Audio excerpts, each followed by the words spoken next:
I don't know any barbecue places. Sorry. Do you have one smoker right here? It's kind of a pretty good microwave. Yeah. All right. Wherever you guys are.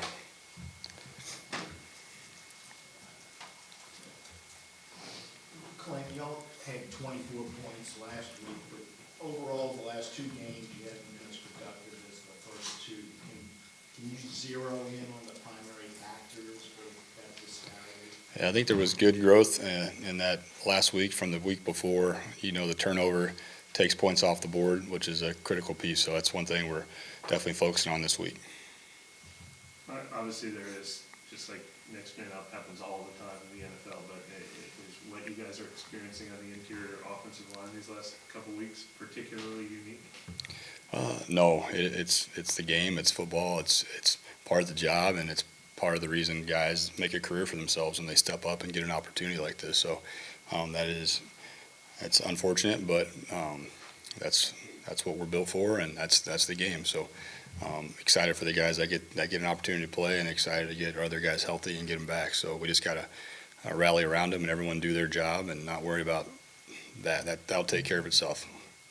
From your perspective as a play caller, how tough is it figuring out what you have in Andre, considering it? I mean, he hasn't been on the field for much of the time. Yeah, I look forward to getting to see more of him the next couple of weeks. You know, it's I think 2 practices in, but really excited about getting him back on the field. I remember watching him play in college, and what a tremendous player he was. So, but he's still, you know, he's really new to getting back into football shape, and he's doing a great job. What do you make of your summer situation when you guys had kind of recovered? Just what does he bring to that group? Veteran player, very familiar with Connor. Played a lot of football in this league. Very familiar with you know, our style, our scheme, our verbiage. I think if he gets an opportunity, I think he'll do a great job. It seems the offense doesn't have the same spark with Taysom Hill as it in. Is there something different that you're seeing, or what is the defense doing differently when he's not in? Yeah, you know, he's one of our best players, so we'll miss him when he's not available. But other guys got to step up, and you know, we got plenty of guys that can do it. And again, that's an opportunity for Jawan. It's an opportunity for Holker. It's an opportunity, you know, for 4-6. So no excuses on our part. Other guys got to step up, and that's what this league's all about. How much is sharing the work a point of emphasis? The first 2 weeks, y'all really were able to get the ball to some of those other guys, but the last 2 weeks, it really has been more of a good 3 of Chris Olave, Shaheed, and Alvin Kamara. Yeah, and proud of those guys for making the plays that have come to them. And we're just going to have the quarterback go through his progression, throw it to the guy that's open. And as a staff, it's something you focus on, trying to get more guys involved. But the game unfolds the way it unfolds. Alvin's, like you said, Chad's been kind of a career high. Would you like to lighten his workload? Not really. No, I think he's a stud, and love to get him as much touches as possible. And as he keeps making the plays he's making, you really don't want to get him off the field. Is there And to answer your question, I am being a little smart aleck, I guess here.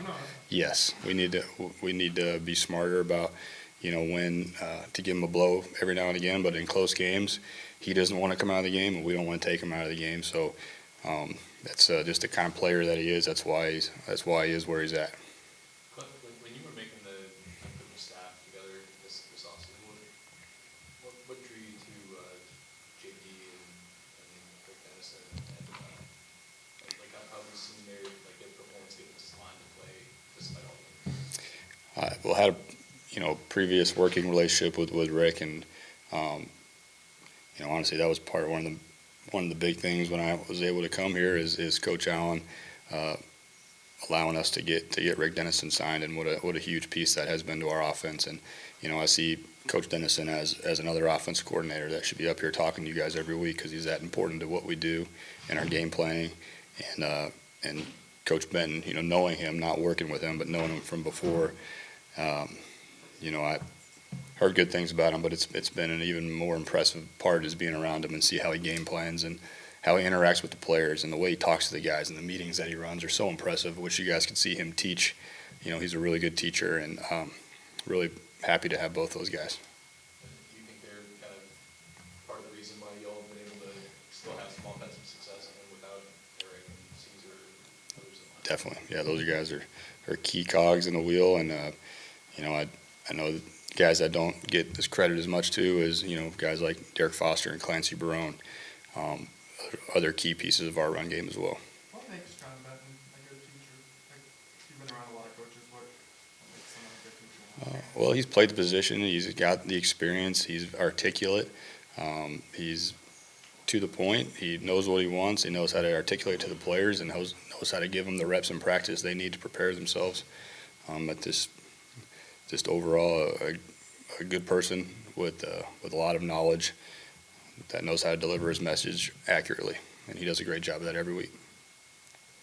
While it's next man up, how much are you changing the scheme or what you're trying to game plan that week based off of the injuries that you've had? Yeah, it's just part of the job is always kind of trying to get the guys involved to move the football, and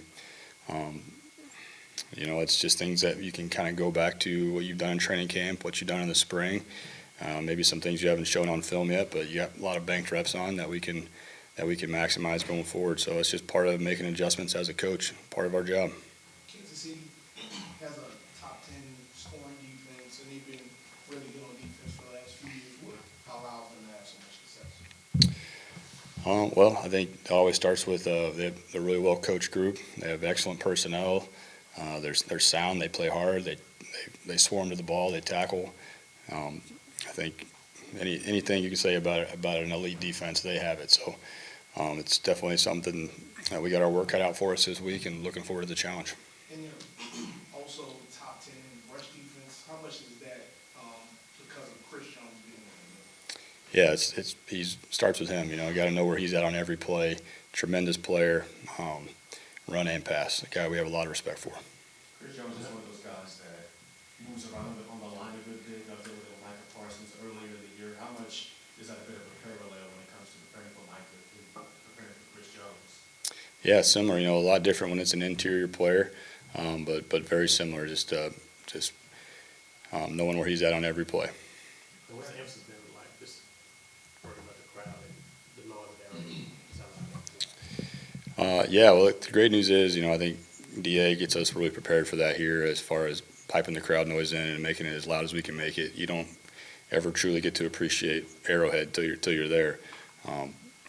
So it's one of the coolest places to play in the NFL. With the atmosphere, the fans, the environment, and it's going to be loud, but that's one of the reasons you play. It's fun. It's a great environment.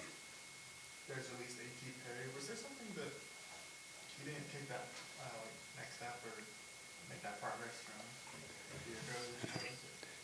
I'd let DA touch on that, but it's always when you have injuries and you got to bring guys up, then it's unfortunately a negative for somebody else.